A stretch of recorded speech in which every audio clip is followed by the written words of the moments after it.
Hi, everybody. This is Silvio Canto in Dallas, Texas on Monday, June the 20th. I'm not sure if this is the first day of summer or whether it's June 21st. I always get confused, but either way, happy summer. We've had summer in Texas now for a couple of weeks. So if summer started today, well, I think it missed the calendar in Texas about 2 weeks ago because we've had temperatures of 100 for quite some time. In fact, all of this week is supposed to be in triple digits. Usually that happens about 5 o'clock in the afternoon. Well, as we like to do on Mondays, we do a commentary on the video, and then later we do a podcast with our friend Bill Katz, the editor of Urgent Agenda. Obviously, there's a lot to get into with Bill this week.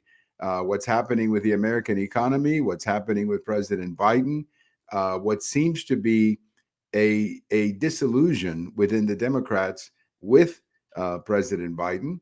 I think the big story of the week has to be what happened in South Texas, where the Republicans flipped a district for the first time in 150 years. A lady who won the election, Myra Flores, just an amazing American story. It's the kind of stuff that, frankly, we should be telling our kids about. You know, here's a lady who came to the United States when she was 6 with her parents. Her parents were migrant workers.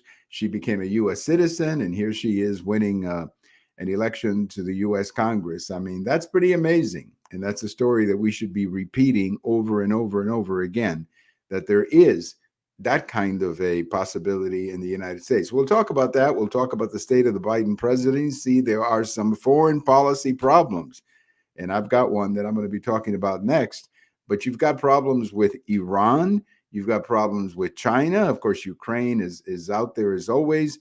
And, this is now you got the president of the United States apparently going to Saudi Arabia to ask the Saudi Arabian people to pump more oil.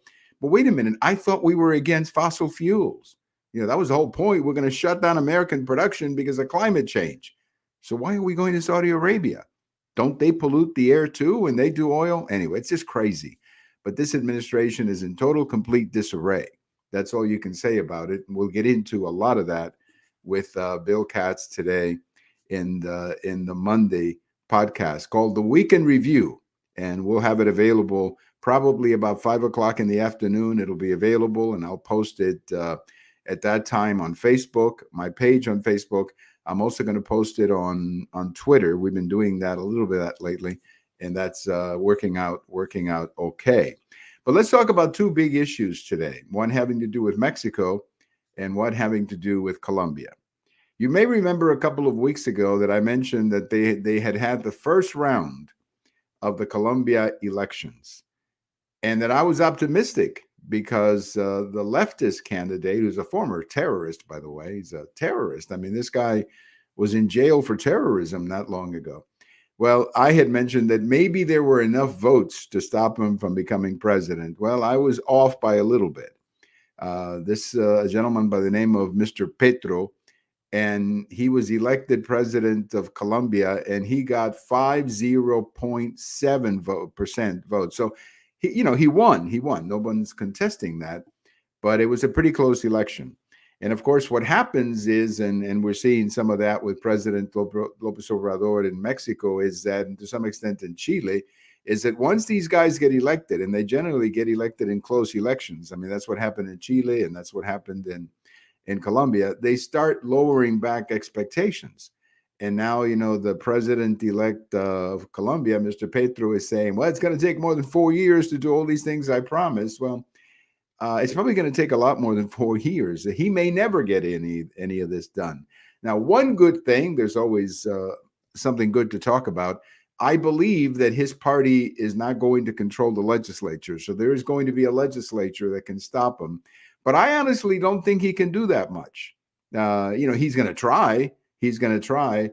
But he may run into some real problems. And one of the big problems he's going to run into is that oil, he's one of these anti-fossil fuel people. He's going to find out that oil is a major export for Colombia and that it brings in a lot of money. That's the same thing that the president of Brazil, Lula, found out about 10, 15 years ago when he was elected. It's always easy to be for climate change when you're a candidate, but when you get in and you have to deal with the reality, it becomes a little different. So look, it's a bad deal what just happened in Colombia. I'm not trying to sugarcoat it. It was bad that this guy won, but I'm optimistic to the extent that I don't think he's going to be able to please the people, and I think eventually he's going to run into a lot of headwinds, particularly with the private sector and with the economy of the country. And he may find that, as I said before, talking about these things in the campaign is a heck of a lot easier than actually governing. So I guess I'm optimistic for that reason, but I don't want to sugarcoat it. It was very bad, absolutely horrible that a socialist, I would call him a communist. He's more than a socialist. He's a communist, was elected president of Colombia. Very bad news, but let's be optimistic. Maybe maybe the people of Colombia will learn and not repeat this mistake again. I certainly hope so, because Colombia is such a beautiful country. It's such a potentially beautiful, just an absolutely great country, and a country that had been fairly stable there for a while. And for Colombia to fall to the hands of a socialist, I again, not by much. I want to make sure that everybody's clear. He didn't win by much. I mean, he just barely got a majority of the vote, but still he won. And that's we got to keep an eye on Colombia.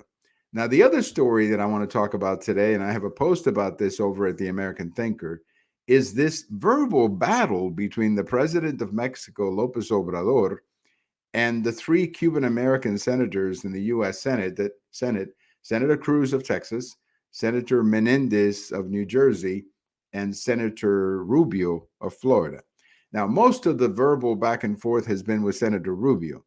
And Lopez Obrador went after Cuban Americans, sort of blaming them for the fact that the embargo is still in place.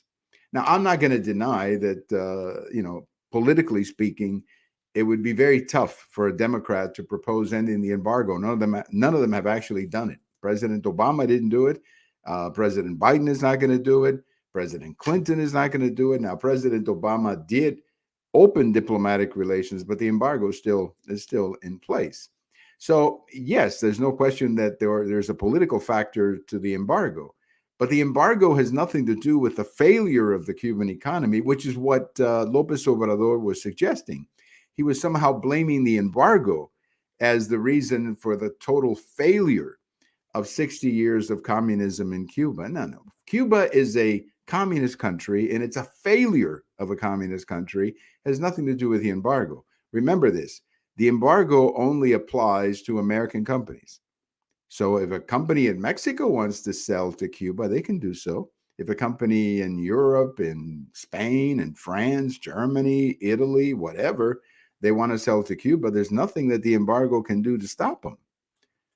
The problem is not the embargo. The problem is communism in Cuba, a system that has produced a failed economy and lots of poverty for the Cuban people. So that's the real problem. But of course, Lopez Obrador was pandering, if you will, to the American left. By the way, this is something that Mexican presidents do a lot.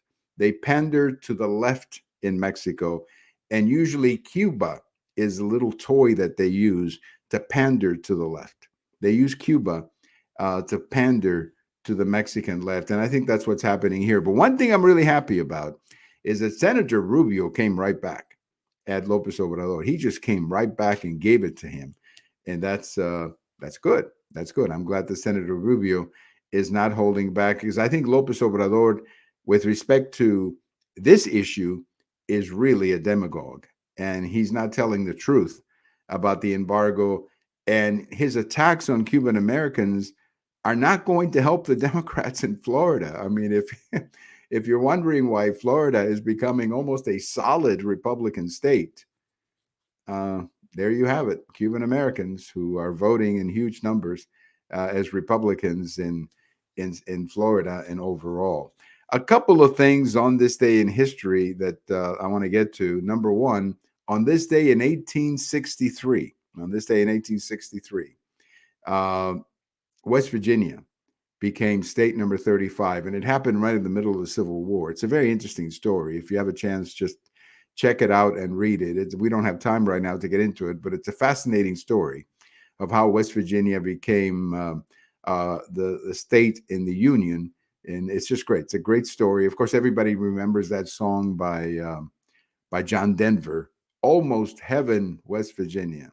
If you drive into West Virginia, you see that sign that says, Welcome to Almost Heaven, West Virginia. It's a great song, and it's a beautiful state. If you ever have a chance to drive through it. A year ago, when we went to see my mother in Maryland, we drove through West Virginia, and it's just absolutely beautiful. Absolutely beautiful. And I got to say something. I got to say something. This is happy number 80 to Brian Wilson of the Beach Boys. Brian Wilson of the Beach Boys is 80 years old today. It's interesting that two of the best composers of that time, Paul McCartney and Brian Wilson, Paul McCartney, the Beatles, and Brian Wilson, the Beach Boys, were born like a couple of days apart. You know, just a couple of days ago, Paul McCartney celebrated number 80, and now you have Brian Wilson celebrating number 80. I love Brian Wilson. I love the Beach Boys. I love his songs.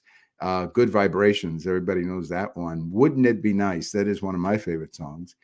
Probably the greatest song that he wrote but did not sing himself was God Only Knows. His brother Carl is the one who does the lead vocals on that particular song, because as you may know, if you're a Beach Boys fan, it's Carl, Dennis, and Brian Wilson. They were the Wilson brothers who were the big part of that group. Mike Love, and there was another member whose name I cannot remember right now, but those five were the original Beach Boys. But those three brothers had a lot to do, especially Carl, had a lot to do with the sound of the Beach Boys. That sound that they have was so unique. And of course, Brian as the composer, and many times the lead vocalist, like in Good Vibrations or Wouldn't It Be Nice? So happy number 80 to Brian Wilson. By the way, I just remembered the name of the other member of the Beach Boys, Al Jardine. Al Jardine and Mike Love and the three Wilson brothers were the original Beach Boys. What a great sound they had. I love their sound. I love their vocals. I love their arrangements.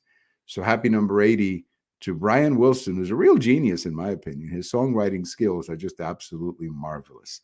Thank you for listening. And don't forget to catch the weekend review with our friend Bill Katz later today. I think you'll always pick up something interesting in our interviews with Bill. Have a wonderful day, everybody. And whether this is summer or not, it's going to be 100 degrees today. So enjoy the first or the previous or before last, whatever. But it's going to be 100 degrees today in Dallas. So enjoy.